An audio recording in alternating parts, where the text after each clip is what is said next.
Hello and welcome to the Spout Springs Repeater Association. We wanted to share some pictures and video with you detailing the work that was performed in August of 2014 to install a new antenna at the repeater site. The brown building actually houses the repeater cabinet along with the duplexers and batteries. And these next pictures are from the side of the building looking up the tower. You'll notice two black pipes rather up top. Those were standoffs that held a dual band antenna, or the tip of it rather, and they were simply blown off of the tower due to the harsh weather conditions up top. The repeater antenna is the one on the very top of the tower.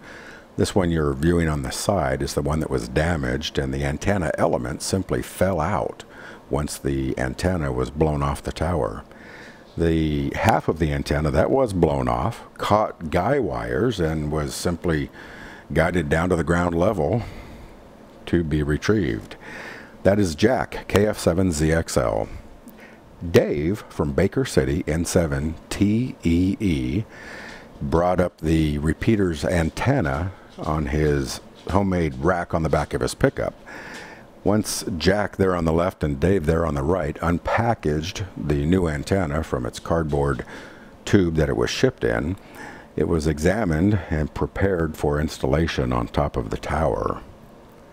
Again, that's Jack, KF7ZXL, and Dave, N7TEE.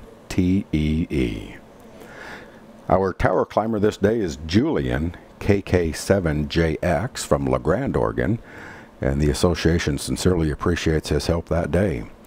This is some equipment being installed on the tower to ready it for the antenna installation. As Julian nears the top of the tower, you'll notice the black plastic pipes that are at about his knee level now, and then again just below his feet. Those were the plastic pipes that held the tip of the antenna off the side of the tower, which was simply blown off, again due to the harsh weather conditions.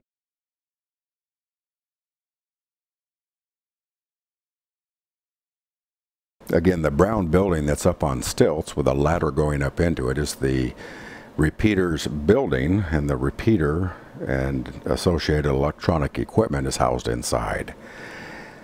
The old antenna there at the top of the tower is the one that's going to be uninstalled, and you'll notice that it has 3 radials on the bottom of it. We'll mention that again in just a moment. Julian is readying a gin pole that will parallel the side of the antenna to assist in the hoisting and lowering of the antennas.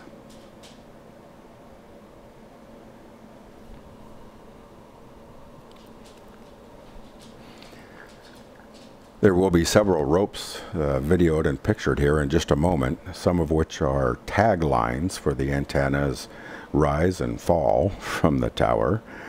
Once Julian there secures that gin pole, there's a pulley on the top of it with a rope that travels through it all the way down to the ground level. That rope will be attached momentarily to the bottom of the antenna as viewed here, and once the hardware for the antenna mount is loosened, which is occurring right now, the antenna will simply only be supported by that rope that you see to the left. The video sequences in this clip are sped up in the interest of time.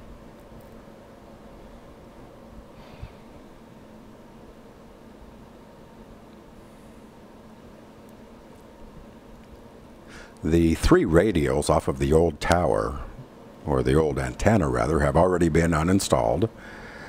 And now that the housing, or the mount for the antenna is loosened, the antenna can now be lowered through the mount, and as the antenna is lowered through that mount, zip ties are secured, tying the rope to the antenna, or the antenna to the rope, so that it can be lowered down to the ground level alongside the rope.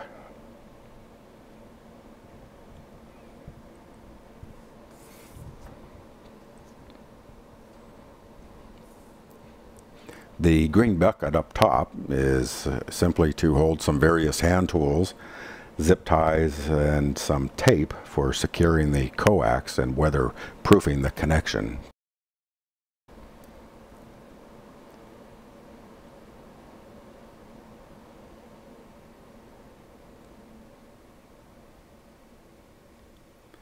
The white rope from the bottom of the antenna descending to the right hand corner of the screen is a tag line to assist in keeping the antenna from slapping or falling up against the tower and getting hung up.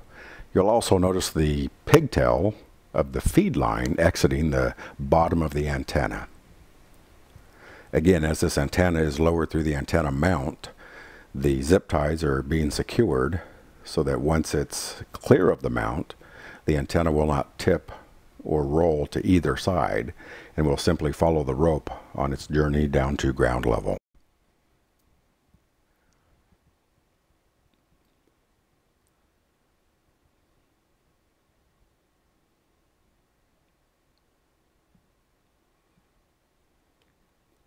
Once the tip of the antenna, which has just cleared the antenna hardware that secures it to the top of the tower, the very tip of the antenna is now being secured to that rope, and it was then lowered down to the ground level.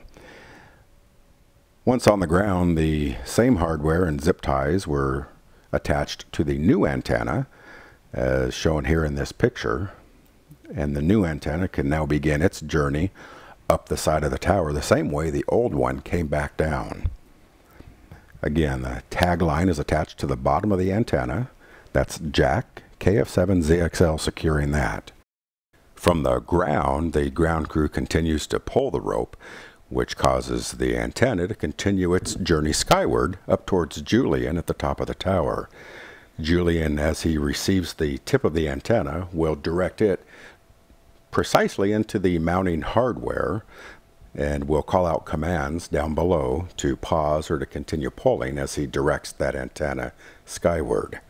As the antenna is climbing through the mount, the zip ties securing it are then clipped off and dropped down to ground level. You might also notice the rope is secured to the back of the pickup. In the event the rope got away from the ground crew, there was an extra level of security keeping that antenna in the air.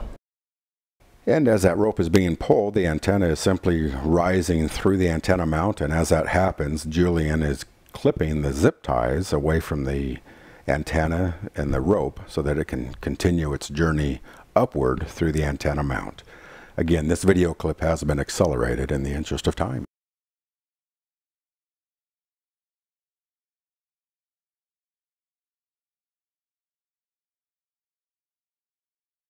We invite you to stick around for the end of the video as well. We have some various still photographs from the repeater site that we think you might enjoy as well.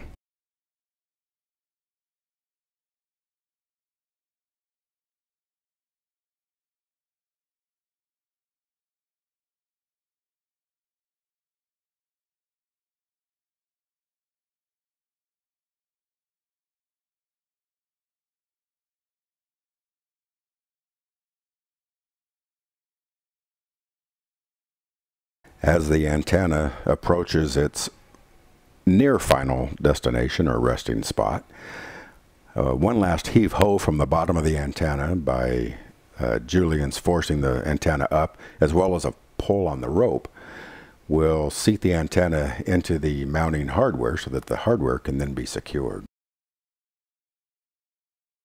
Jiggling up above Julian's head there is approximately 30 feet of antenna.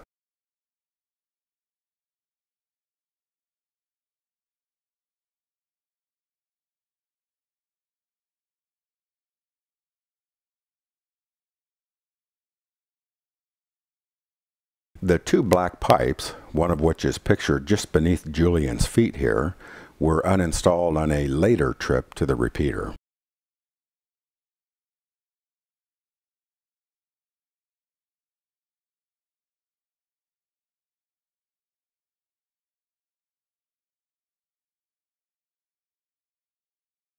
As the antenna is now nearly vertical and being surveyed from east and west and north and south for its straightness in the mount, the hardware is now being resecured.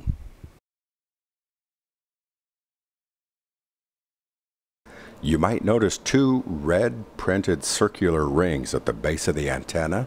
On the aluminum structure there, those are the locations for the radials to be mounted to the new antenna. However, those were installed at a later date. And soon we will be uploading another video with a camera mounted on the tower climber's head. So it's a very interesting view for those who might want to see what the repeater antenna sees from its current elevation. The Spout Springs Repeater Association sincerely appreciates Jack, KF7ZXL, Dave, N7TEE, Mike, WB7W, and the tower climber Julian, KK7JX. This is Stephen, KC7SWV. Thank you for allowing us to share the work that was performed that day at the repeater site. We'd like to invite you to stick around for another minute or two to enjoy and appreciate some beautiful still pictures that were taken from the Spout Springs Repeater site. So on behalf of the Spout Springs Repeater Association, thank you for your continued support and your generous voluntary contributions.